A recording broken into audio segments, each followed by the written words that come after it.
Welcome back to Moon Harbor Heroes. Today's issue is Supay Issue 2, Hellfire. On the cover, Supay floats in the center of the page, huge pillars of flame extending from their chest and back all the way to the ground, holding them up. Their eyes glow a fiery red, and their mouth is open in a scream. In the background, the Asteron ship falls towards the ground. We turn the page, and our story begins. We're going to jump over to Lynx. Okay. So we're going to get a quick interstitial. We jump in, and Lynx is in the mid. It's just Lynx. Sass isn't there. And Lynx is holding her own against these 7'6" creatures.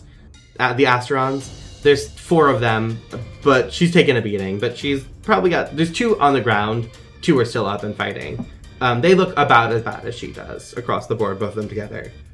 She looks and sees a panel on the wall that one of the Asterons is pressed, and as it pulls its hand away, it opens and it is in fact a mouth. And she takes a crossbow and fires a bolt, one of the explosive bolts, into the mouth. We then see a black panel with an explosion across the top of it, and we don't see what happens next because we jump back to you. Excellent. As you kind of come to in the cell.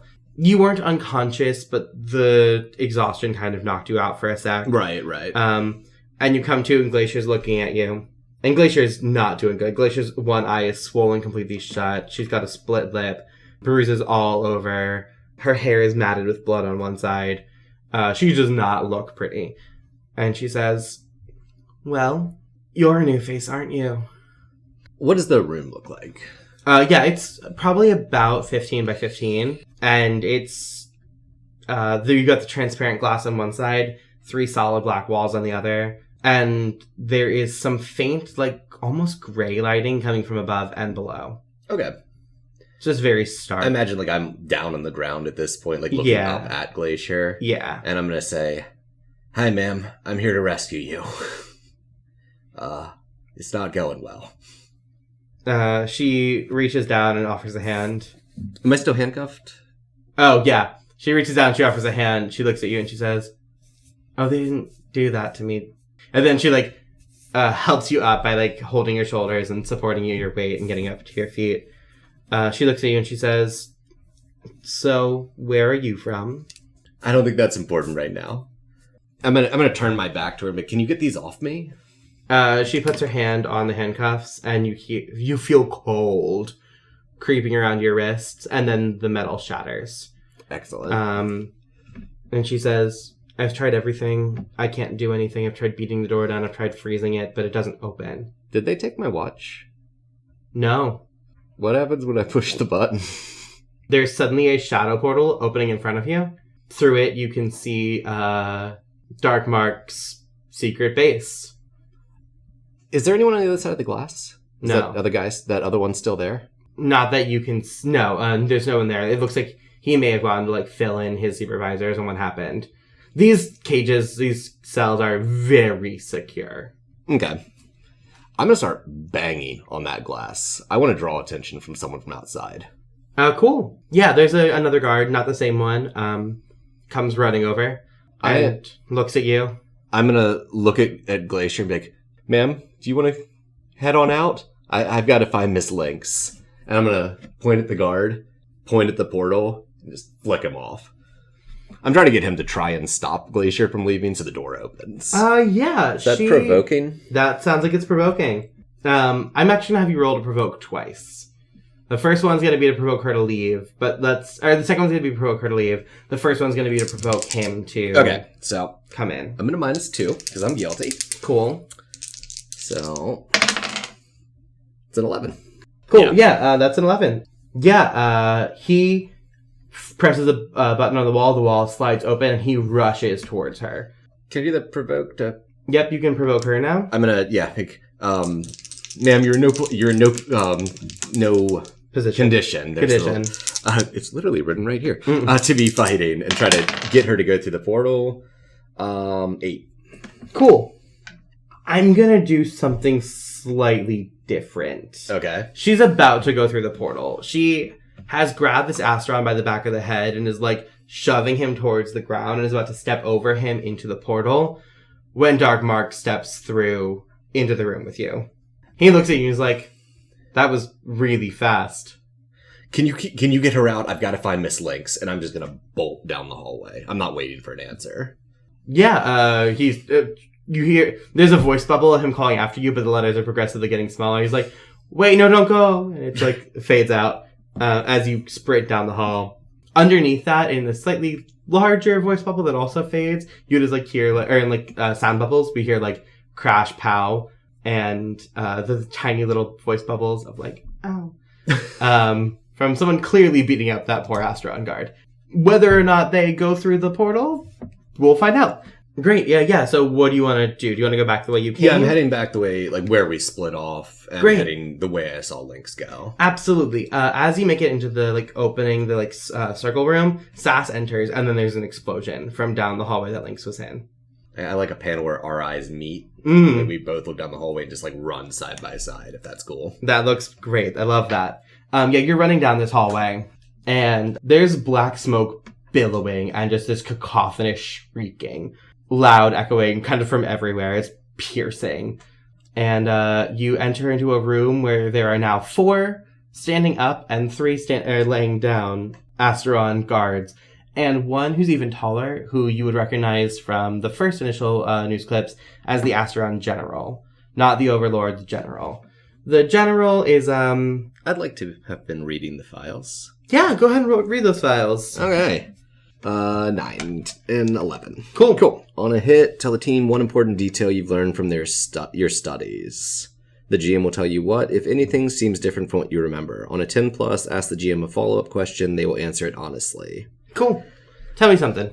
What do they look like first? The General's about 10 feet tall. Oh, excellent. She's not as muscular as the guards are. The guards are like almost clone-like solid muscle. She's tall, she's wiry, and she's still muscular, but she's like way more feline and feral looking. She's got 2 energy blades, which you remember the hilts from earlier. They make these energy blades on them. She's got 2 energy blades, and she's kind of like in a 3-point stance, or like 3-point stance if her hand was on the ground, but she's not, so it's kind of like just like back crouch with the 2 blades out next to her. And her eyes are just pure fury. Okay. I think that what I know about the General is that once they get incredibly angry, they kind of go a bit feral. They don't, yeah, absolutely. It's like they just aren't... That's their flaw. They are just merciless and kind of senseless when they're that angry. Mm-hmm. And... the GM will tell you what, if anything, seems different from what you remember.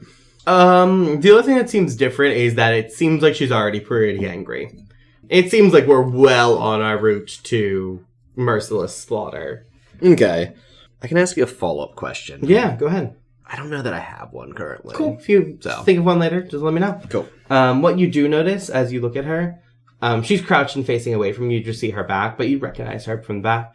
Is that in front of her, surrounded by 2 of the 4 Asteron guards who are standing, and then in front of the General is Lynx. Where are the other 2 guards? The other 2 guards there's one on either side.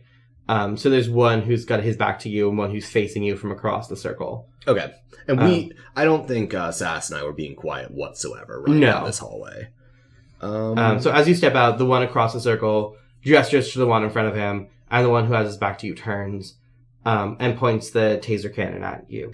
Let's enter a battle against a dangerous foe. Okay. Who's the leader of this fight right here? I'm going to say I am. Okay. And it's up to you whether or not Lynx agrees with that. Lynx looks pretty bad. I think that she probably refers to you. Okay.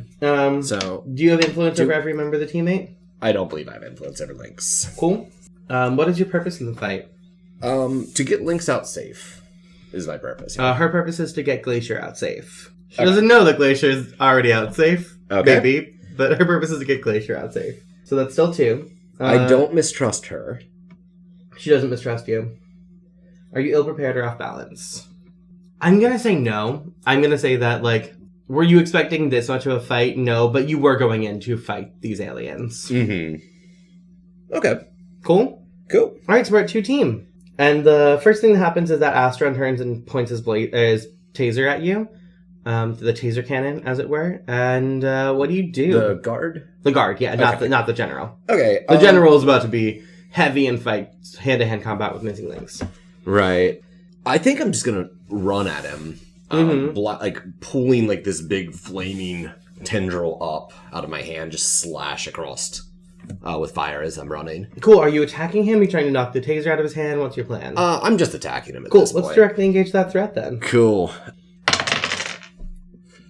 7. Cool. On a 7 to 9, you can pick 1. I would like to take something from him. What would you like? That taser.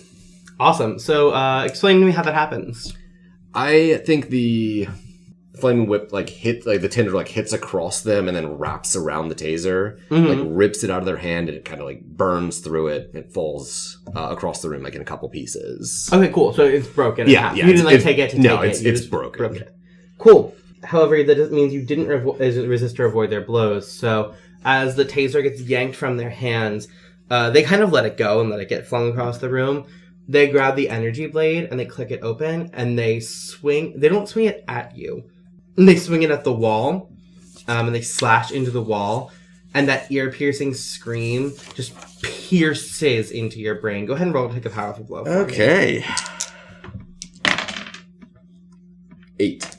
So All right. We're good. Okay. I'm gonna struggle past the pain. I'm gonna mark 2 conditions. Great. So I'm gonna mark angry Cool. and hopeless. I'm everything but afraid. Perfect. There's no fear here. So today. I think we get a panel where Supay starts to cry out in pain, and then just kind of grits their teeth and just keeps on running towards him. The guard continuing to swing these tendrils. We get another tendril go ahead and directly flying out of engage their the threat other arm again. from behind. They bring both across to swing both these tendrils of fire. I love that. Go ahead and directly engage. Before I roll this, I would like to Use your venting anger. frustration. When you directly engage while you're angry, you can roll plus the label your mentor denies and clear angry. So, it's a 0. Okay. And I got a 3. Cool. Mark that potential. And I'm going to go ahead and clear angry. Yeah. So those tendrils wrap around the Asteron's neck, and as you pull your hands back, they tighten. And you just see this flaming circle. You smell burning flesh again, and the fire just tightens around the Asteron's neck. And it can't even cry out in pain as its vocal cords are seared. But you see this agony on its face, and it's clawing at its neck, trying to get the flames to dispense and disperse. You already have guilty marked, right? Yep. I'm gonna go ahead and say you can mark another condition. You cleared it angry, and you can also. I'm afraid. You mark a condition? Yeah. I'm afraid at this point. I think that's kind of seems more fair. of myself than anything. I think that seems really, really fair. Yeah. I assume you disperse the flame. I assume you don't leave the fiery tendrils. Yeah. And it's just clawing at its neck. There's no blood because the wound was immediately cauterized, but it's in agony, and the Asteron guards silently wailing, and it's almost more painful than hearing it wail out loud. At that moment, the General Lynx while Lynx has the crossbow, also has a staff of some sort. It's a bow staff, kind of, but made out of wood, and has swung to hit the general. Had a pretty good angle, but the general blocked with one of the energy blades and just sliced that staff in half. So Lynx is now down to pretty much just hand-to-hand combat. Okay. She's probably too close quarters to be using a crossbow effectively. So, while she's attacking the general, she's also fighting back the other 3 guards, but one of them has now turned and faced you. At that moment, Sass leaps up and grabs onto the back of the general's shoulders and just rakes her claws down the general's back. The general screams in fury, and she takes the 2 energy blades and she stabs them into the walls. And what do you want to do? You're hearing that ear-piercing scream again, but this time it doesn't hurt Okay, as bad. I'm getting a little used to it. I'm gonna try to yell out over the scream. Lynx, Glacier's out. We gotta go. And I'm gonna press the button on the watch. Great. Yeah, Lynx sees you and sees you press the button on the watch and is like, I don't know what that means, but I trust you. And Lynx jumps over the general, grabbing Sass as she does, and lands next to you and just, like, puts her arms around your shoulders, like she's ready to transport out of there, and nothing happens. There's a panel of me just staring at the watch, and then, like 5 panels in a row of just jab, jab, jab, jab, jab, jab, pushing the button over and over. Mm-hmm. Like, maybe we should run. And I'm just gonna bolt down the hallway. Cool. Yeah, so you two are running. She's running. You all are running down the hall, and Asterons are just filing in from all around you, filling in the corridors, and you're fast enough that, like, no one has quite reached you, but there's just an army of them behind you. Where are you heading? I think back out the way we came in. Back out the way you came in? If I can remember how we got there. Yeah, it's pretty easy. Okay. It's just gotta go and make one left, and then you're running up the staircase there. Cool. So you get into the circle, the room of the, like, white circle on the floor, 5-way exit. You go through the one you came in, and you make it to the stairs. As you make it, there's an Asteron guard at the top of the stairs there. And they point their taser cannon down at you. What do you do?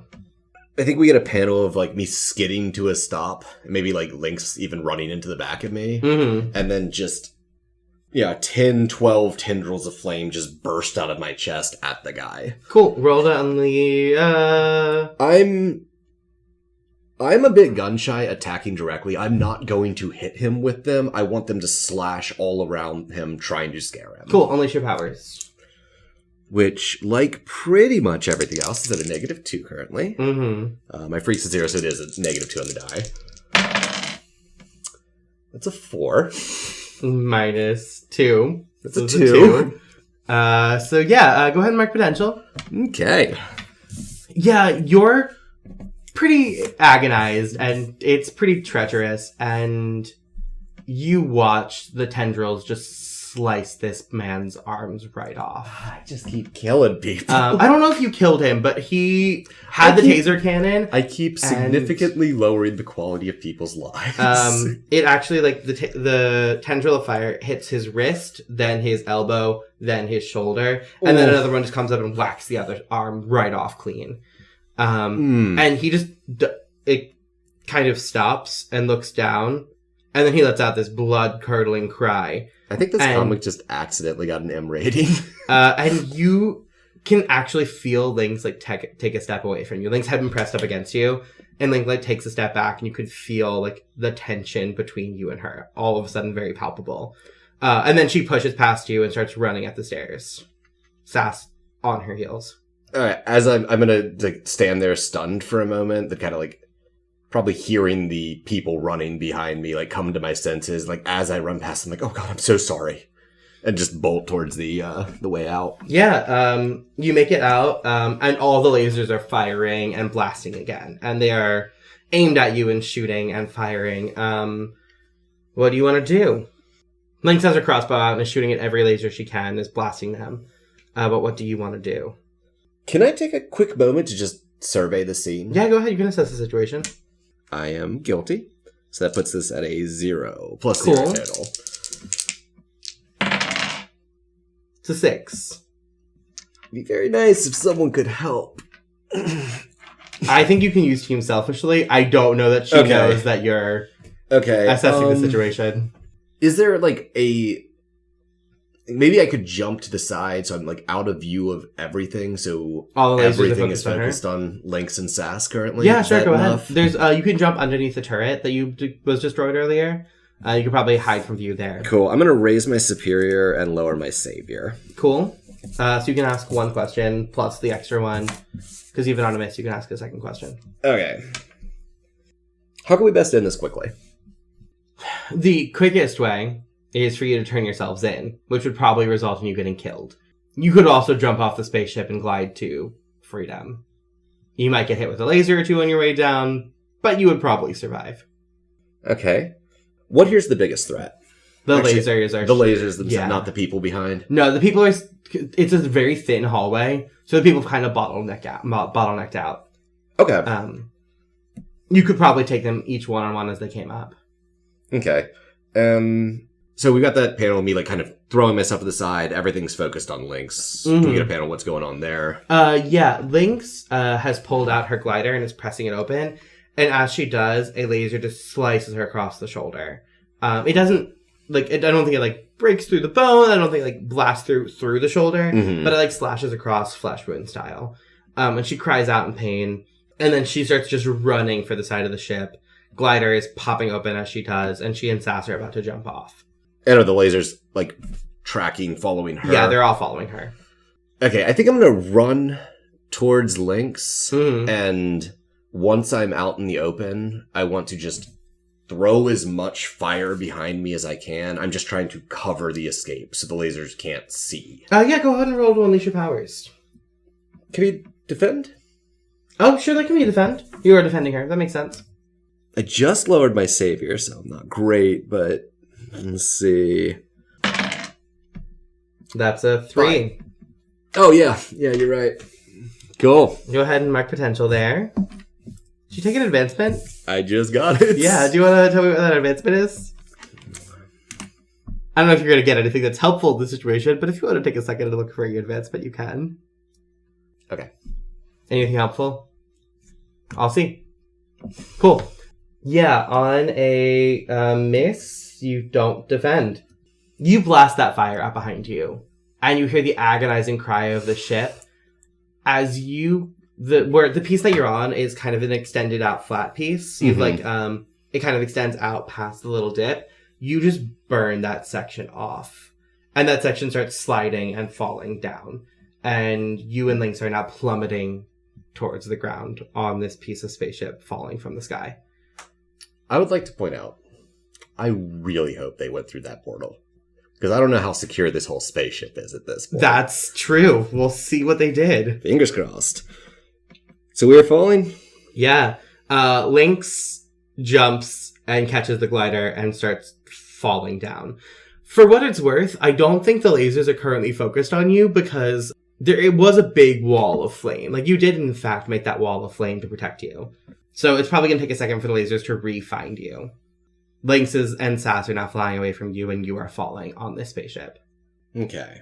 I'm going to set the scene a little bit more. It's probably about a 20-foot by 40-foot piece of metal flesh, space metal flesh, that was sliding down an angle on the pyramid side of the spaceship and is about to, fall off. You could probably still jump from there back onto the spaceship proper.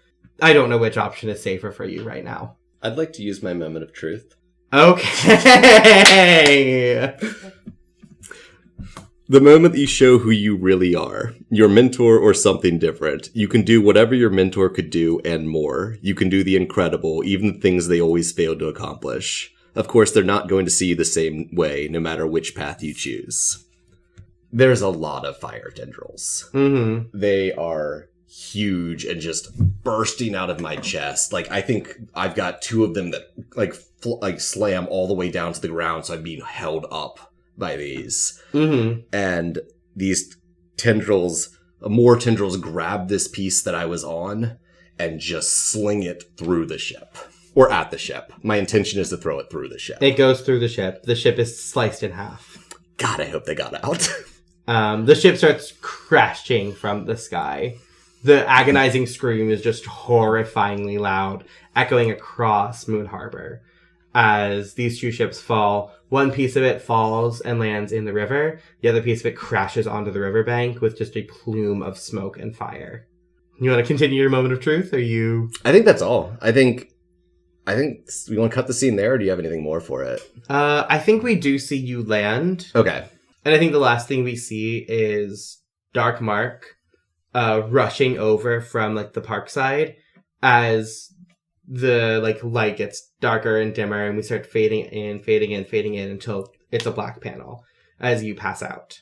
Can I say one thing before I pass out? Yeah, absolutely. So very small, in this is clearly weakly stated font. As I'm laying on the ground, Dark Mark's over me, I think I just say, "Things got kind of out of hand, sir," and then I pass out. Perfect. We wake up, and you are in Dark Mark's secret base. Okay. It's 2 or 3 days later. You've been out for a bit. That's fair. the TVs are all covered with black fabric. Like every TV around is covered with black fabric, and you're kind of like laying weakly in bed. There's very clearly something we don't want you to see on TV. Very clearly like a, do not watch this. Whatever that is, you don't know, but something big has happened. Darkmark is not in the room. You are alone in this like hospital room-esque area. Is it within the base? Yeah. Like a room I know. Yeah. I know where I am kind of deal. Mm-hmm. Okay. I'm going to like weekly get up. I imagine I'm still just in. Yeah, you're definitely sore. I don't think you're like nearly as weak as you think you would be. I think like you're a little bit impressed at how strong you are being with all of this. But yeah, you get up. And I think we get a couple panels of me just kind of looking around the room and then walking over and pulling one of the fabrics off the TV. Cool. The TV's still turned off. It's not turned on, but it's there. Yeah. The remote's sitting next to it if you want to. Yeah. Cool. You turn it on, and what are you looking for? What are you trying to find? I'll flip to the news. Flip to the news. Yeah, there's, you turn on the news, and it's in the middle of a report about the Asteron invasion. And the Asteron Overlord we see a picture of the Asteron Overlord first. And the Asteron Overlord, in this picture, looks furious, is in a courtroom screaming. And then they cut to the south side of Moon Harbor, like the Moon Harbor proper, not the harbor itself. Mm-hmm. Moon Harbor is a pretty busy port city, and there are just 7 or 8 Asteron spaceships blocking the entrance to the harbor. The camera then cuts to the train station, like right outside the train station where the train tracks come into town, and there's 3 or 4 Asteron spaceships blocking the train station. And then again to all the major bridge coming into the city, and the major highways coming into the city, and everything is shut down. Moon Harbor is entirely in quarantine. So we get like a panel of just staring at the TV in like stunned silence, and then shit. And as you say that, Darkmark comes in, and Darkmark's like, they were covered for a reason. How bad is it out there? Well, no one knew who you were, so they're not calling for your head, but people did know who I was and who Glacier was, so we're in hiding, which is always a good place to be as a superhero. How's Lynx? I don't think you want to ask that question. He turns and he turns the TV off and he says, "This will all get worked out. It always does. But we may need some of that firepower later. I'm not sure that we're going down without a fight here." Well, luckily I seem to have more of it than I realized. What happened in there? I did everything that you taught me, and things just kept going wrong. I mean, it's not my fault that they died so easy. I didn't mean to kill them. He kind of smiles at you, which is not the reaction you were expecting. And he says, "I told you if you had to break some necks, you had to break some necks. I think there's something you should see. But before I do, I need you to know that once you know this, there's no turning back." I think enough things have changed. Why not more? He nods. And then he puts his hand on your shoulder and guides you out of the room. And he guides you down a hallway towards his office space. He's got a pretty standard office. Lots of computer screens. And then he presses a button and the computer screens on the wall slide apart. And there's a staircase. And he says, "I'm giving you one last chance to turn around. What you're about to see, it gets dark. Forgive the pun." I'm going to walk down. Great. He follows. As you walk down, lights light up on either side of you. It starts as a metallic staircase and fades into stone. And then fades into just basically a slanted dirt path. And you end up down in this cavern underground. As you walk in, there's a chair facing away from you. In the panels leading up to that, I'm looking around just bewildered and confused. I've been in this base for a while. Mm-hmm. What we decide, 4 years or 4 so? years, 3 or 4 and I've years. never seen this. Yeah. So. He lets you go down for a bit. You enter into the chamber, and you see there's a chair in front of you in the middle of this room, and there's a figure in it with a hood over their head, facing away from you, head kind of slumped down.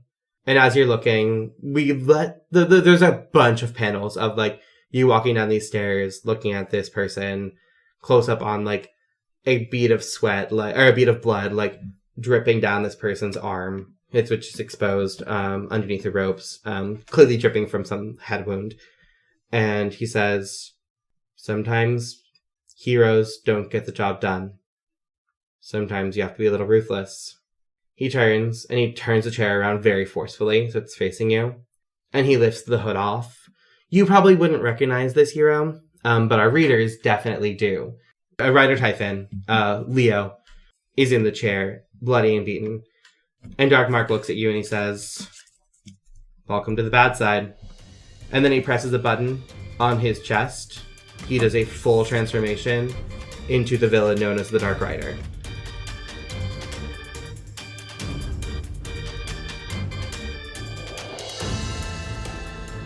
Moon Harbor Heroes is produced by Anthony Sheets and TP Huth and edited by Anthony Sheets. Anthony can be found on Twitter at Icy New Year or at icynewyear.com.